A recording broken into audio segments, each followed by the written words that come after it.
British and other international powers recently have kind of, I think they're coming to realise that their investment in Somalia, it hasn't really paid that many dividends, and they're also, I think, coming to realise that they will not be able to defeat Al-Shabaab militarily. We did make very good progress for the next few years, but alas, today that progress is in reverse. And it's a very great pity. The fact that Somalia is going backwards is not just a local issue, it's a big international issue, because it affects, pollutes and corrupts the region. To me, it is blatantly ridiculous. It is based in no way on reality, and it desperately cries out for a dramatic reevaluation of U.S. government policy towards Somalia. But British and American officials now believe it's no longer enough to change policy towards Somalia. The international community also has to drastically rethink its engagement with Somaliland. Well, my position is we absolutely should look at some kind of a formal relationship with Somaliland, because it is a state that works. I got to know the very first president when I was ambassador in Ethiopia, and he was beyond frustrated because he said, "Tell me again, Mr. Ambassador, that if I had a terrorism problem, then the United States would cooperate with me. Is that correct?" I said, "Yes." But because I don't have a terrorism problem, the United States, so they don't get any foreign assistance.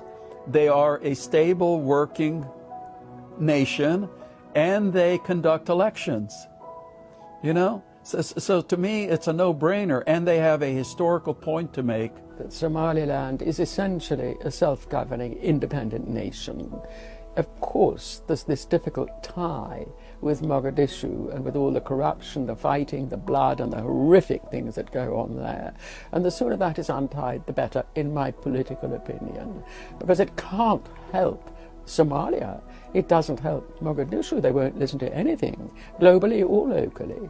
And Somaliland, meanwhile, has forged straight ahead in a special way, and that deserves full international recognition. The British Foreign Office basically said, you know, we're in favour of Somaliland moving towards independence, so long as the African Union agree. And there is a very strong case for Somaliland going it on its own, having that independence. I mean, it restores it to the position it was in before, and also it honours the fact that it's doing so much better in every way than the rest of Somalia.